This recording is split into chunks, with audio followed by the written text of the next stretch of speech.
Hi everyone. Today we're going to study calculate limits of indeterminate form.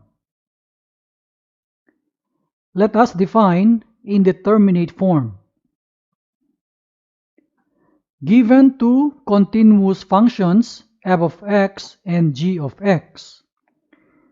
If the limit of f of x over g of x as x approaches a, we evaluate the limit as f of a over g of a. And if this fraction result to 0 over 0, the result is meaningless, and we call this as indeterminate form. Limits that lead to indeterminate forms may be found by cancellation, rearrangement of terms, or other algebraic manipulations. Let us see example 1. Evaluate the limit of x squared minus 9 over x minus 3 as x approaches 3. Let us evaluate the limit by substituting number 3 to every x in the fraction. So we have 3 squared minus 9 over 3 minus 3. Simplifying this, it would result to 0 over 0. So this is an indeterminate form. Let us write again our problem here, and let us solve the fraction by factoring. The x squared minus 9 is now factored out into x minus 3 times x plus 3. And then, observing now our fraction, there is a common factor in the numerator and in the denominator that we can cancel. We cancel now the x minus 3. And writing the limit again, we have now the limit of x plus 3 as x approaches 3. Let us evaluate again this limit by substituting the value 3 to the x here. So we have 3 plus 3, and the sum is equal to 6. This is our final answer. Let's have example 2. Evaluate the limit of the square root of the quantity 2 plus h minus the square root of 2 all over h as h approaches 0. Substituting the value of h in our function, we have now the square root of the quantity 2 plus 0 minus square root of 2 all over 0. And we have now the square root of 2 minus square root of 2 over 0. And we can see that this is equal to 0 over 0, another example of indeterminate form.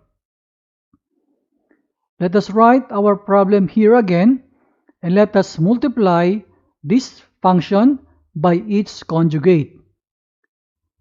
Let us note that the x plus y times x minus y is equal to x squared minus y squared. We say that the x plus y is the conjugate of x minus y, and vice versa. Going back to our problem here, observe the numerator. We have the first term, the square root of 2 plus h, minus the square root of 2.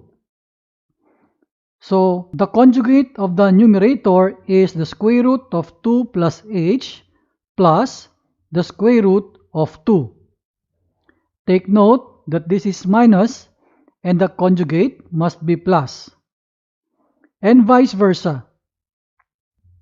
The denominator here must be the same value of the numerator so that this fraction is equal to 1.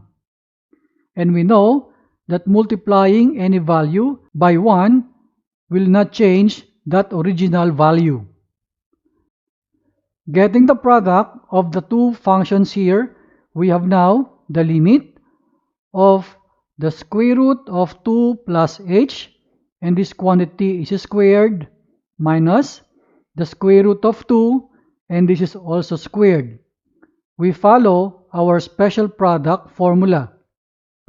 All over, we put together the h and the other factor, square root of 2 plus h plus the square root of 2. Simplifying our numerator, we can cancel the radical and the power 2. And writing our function again, we have now 2 plus h minus 2 all over our denominator. The 2 here and the negative 2 will cancel each other, so what remains in the numerator is only h.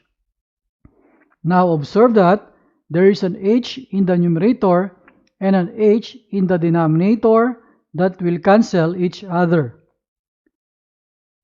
Simplifying further, we have now the limit of 1 all over the square root of 2 plus h plus the square root of 2 as h approaches 0. This time, let us evaluate our function by substituting 0 to the h. So we have 1 over the square root of 2 plus 0 plus the square root of 2.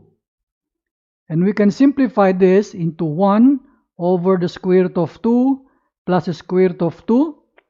And our quotient will be 1 over 2 square root of 2. This is our final answer.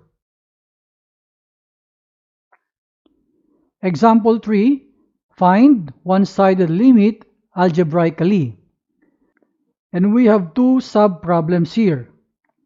Problem A is the limit of the square root of 2x times the quantity x minus 1 all over the absolute value of the quantity x minus 1 as x approaches 1 from the right. Problem B is similar to problem A. The only difference is this is a left-sided limit. Let's begin solving problem A. We say that as x approaches 1 from the right, the absolute value of the quantity x minus 1 is equal to the positive of x minus 1. So we will rewrite our problem here to be the limit of the square root of 2x times x minus 1 all over x minus 1 as x approaches 1 from the right. Observe that there is a common factor in the numerator and in the denominator, and that is the x minus 1. So we can cancel those terms. Let us write again our limit. So we have now the limit of the square root of 2x as x approaches 1 from the right. Let us now evaluate our limit by substituting the value 1 to the x here. So we have the square root of 2 times 1, and the answer is the square root of 2. Let us copy this answer opposite problem A. Now let us solve for problem B.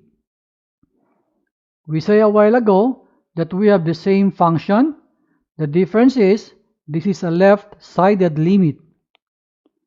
So we say that as x approaches 1 from the left, the absolute value of the quantity x minus 1 is equal to the negative of the quantity x minus 1. So we can write again our problem into like this. The limit of the square root of 2x times x minus 1 all over the negative of the quantity x minus 1 as x approaches 1 from the left. We can see here that there is common in the numerator and in the denominator, and that is the x minus 1. So we can cancel those terms. Rewriting our limit again, so we write here the limit of the negative of the square root of 2x as x approaches 1 from the left. Evaluating our limit by substituting the value 1 to the x. So we have negative of the square root of 2 times 1. And the final answer is negative square root of 2. Let us write this answer opposite problem B.